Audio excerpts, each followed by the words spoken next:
국민연금 월 62만원. 아마 마음속으로 어느 정도 각오하고 계셨을 겁니다. 하지만 그 각오가 현실의 무게 앞에서 얼마나 쉽게 부서질 수 있는지 우리는 미처 생각하지 못했을 수 있습니다. 최근 한 언론 보도에 따르면 우리나라 65세 이상 노인 10명 중 9명은 공적연금과 사적연금을 모두 합쳐도 월 100만원을 채 받지 못하고 있으며 그 평균 수령액은 60만원 선에 불과합니다. 이는 1인 최저생계비의 절반을 겨우 넘는 수준입니다. 잠시 후 30년간 성실하게 일하고도 왜 69만원이라는 초라한 연금 명세서를 받아들 수밖에 없었는지 한 평범한 가장의 허탈한 이야기를 들려드릴 겁니다. 그리고 그보다 더 안타까운 연금액을 더 받으려다 오히려 한 달에 35만원씩 더 내야 하는 건보료 폭탄에 덫에 걸린 한 은퇴자의 비극적인 선택에 대해서도 짚어보겠습니다. 이것은 남의 이야기가 아닙니다. 몇 년 뒤 바로 당신의 통장에 찍힐 수 있는 숫자, 그리고 당신이 마주할 수 있는 현실에 대한 이야기입니다. 우리를 더욱 허탈하게 만드는 것은 바로 격차입니다. 또 다른 보도에 따르면 국민연금 월 평균 수령액은 65만원 수준이지만 같은 시기 최고 수령액은 299만원에 달합니다. 나와 비슷한 시대를 살았고 비슷하게 땀 흘려 일한 것 같은데 왜 누구는 300만원에 가까운 돈을 받고 나는 왜 60만원 남짓한 돈을 손에 쥐게 되는 걸까요? 나만 이렇게 적게 받나? 하는 상대적 박탈감과 의문은 너무나 당연한 감정입니다. 오늘 우리는 그 이유를 냉정하게 파고들어 보겠습니다. 경기도에 사는 김병철 씨. 올해로 65세가 된 그는 한 중소기업에서 30년간 묵묵히 일해온 평범한 가장입니다.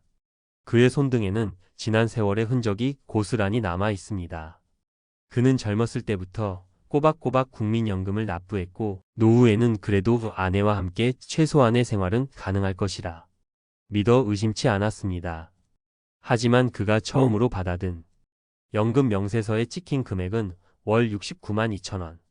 시뮬레이션에 따르면 월 200만원 정도를 버는 직장인이 30년을 꼬박 부어도 현재 제도로는 월 70만원을 넘기기 어렵습니다.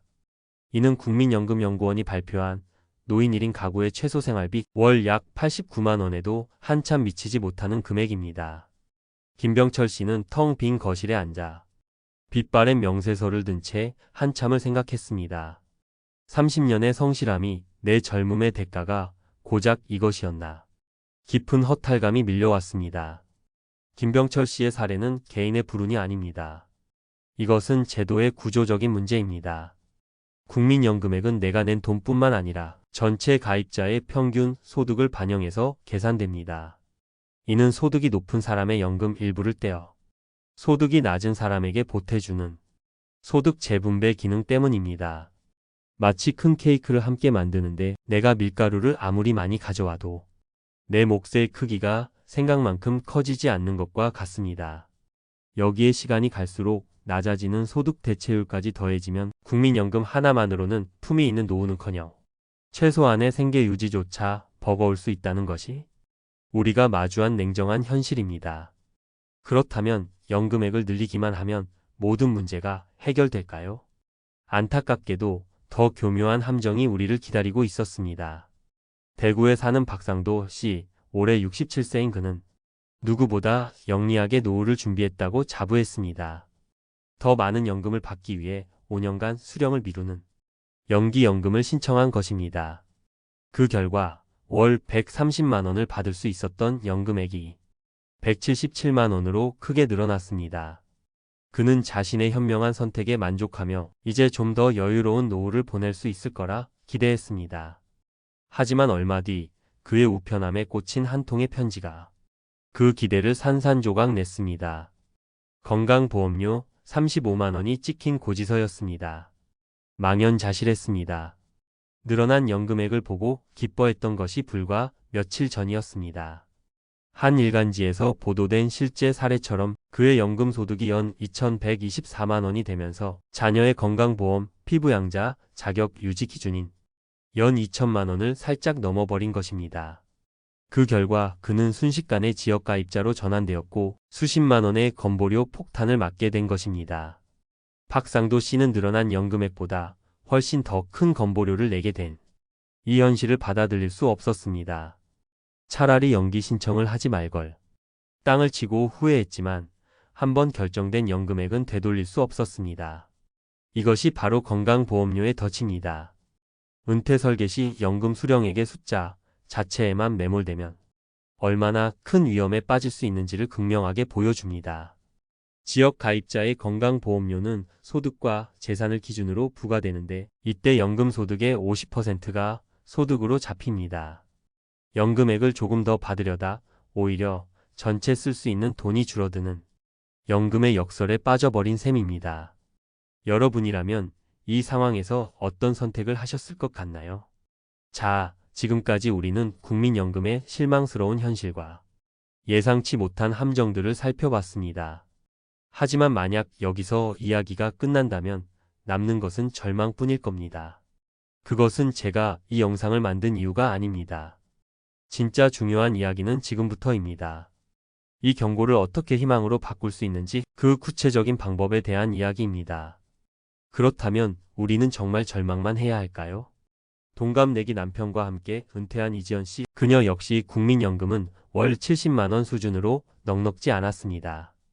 하지만 그녀는 은퇴하기 한참 전부터 국민연금은 우리 집의 1층 기초공사일 뿐 2층과 3층은 우리가 직접 올려야 한다고 생각했습니다. 그녀는 남편과 함께 50대부터 소액이라도 꾸준히 개인형 퇴직연금, 바로 IRP 계좌에 돈을 넣었습니다. 매달 30만 원씩 부담되지 않는 선에서 시작했습니다. 연말 정산 때마다 최대 900만 원까지 세액 공제 혜택을 받으며 절세 효과를 톡톡히 누렸고, 그렇게 10여 년간 쌓인 돈은 부부의 든든한 2층 연금이 되어 매달 60만 원의 추가 현금을 만들어 주었습니다. 이지연 씨의 결정적인 한 수는 집이었습니다. 그녀는 자식에게 물려줘야 한다는 낡은 고정관념에서 과감히 벗어났습니다. 대신 부부가 오순도순 살고 있는 3억 원대 아파트를 주택연금에 가입했습니다. 이를 통해 매달 100만 원에 가까운 평생 월급을 확보한 것입니다. 결과적으로 이지연 씨 부부는 국민연금 70만 원, IRP 연금 60만 원, 주택연금 100만 원을 합쳐 월 230만 원이라는 안정적인 현금 흐름을 만들어냈습니다. 그녀는 말합니다.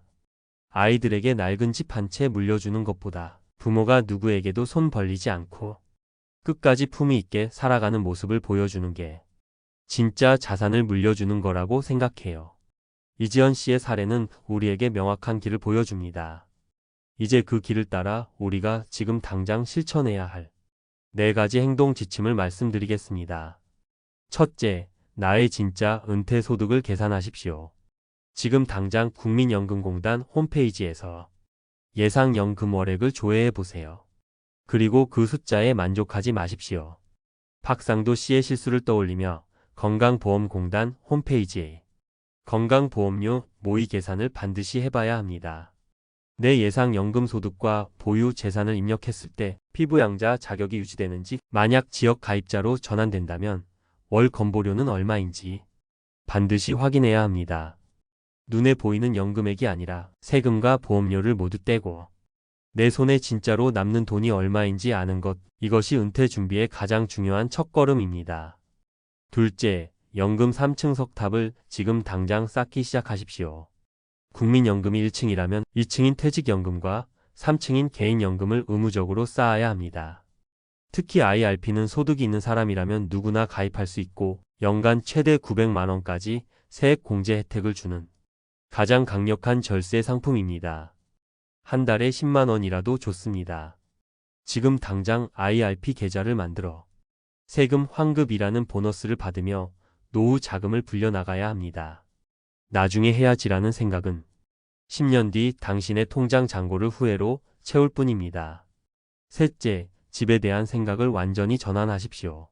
집을 상속해야 할 재산이 아니라 나의 노후를 책임질 마지막 연금으로 바라보는 발상의 전환이 필요합니다. 주택연금은 국가가 보증하기에 안정적이며 평생 내 집에 살면서 따박따박 연금을 받을 수 있습니다. 만약 나중에 집값이 내가 받은 연금 총액보다 더 오르면 그 차액은 온전히 자녀에게 상속됩니다. 절대 믿지는 장사가 아닌 셈입니다. 넷째, 연기연금 신청 전 특실을 냉정하게 따져 보십시오. 더 많은 연금을 준다는 연기연금은 분명 매력적인 제도입니다. 하지만 이제 우리는 압니다. 늘어나는 연금액과 건보료 폭탄이라는 숨겨진 비용을 반드시 저울질해야 한다는 것을요. 전문가들은 단순히 연금액의 7.2%가 늘어난다고 생각할 것이 아니라 추가로 발생하는 모든 비용을 제외하고도 정말 나에게 이득인지 시뮬레이션한 후 신중하게 결정하라고 한 목소리로 조언합니다. 국민연금 월 62만 원.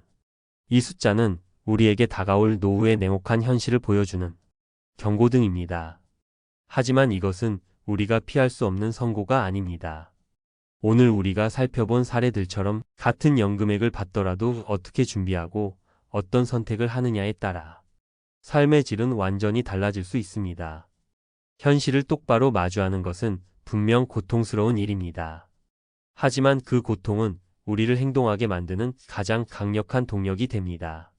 더 이상 나중에 어떻게든 되겠지라는 막연한 기대로부터 벗어나야 합니다. 지금 당장 나의 은퇴 후 현금 흐름을 계산해보고 IRP 계좌의 소액이라도 이체해보고 주택연금 상담을 받아보는 그 작은 행동 하나가 10년, 20년 뒤 당신의 삶을 지탱하는 가장 튼튼한 기둥이 될 것입니다. 오늘 이야기가 당신의 빛나는 노후를 준비하는데 작은 등불이 되었기를 바랍니다. 오늘 내용이 도움이 되셨다면 구독과 좋아요 버튼 한 번씩 부탁드립니다.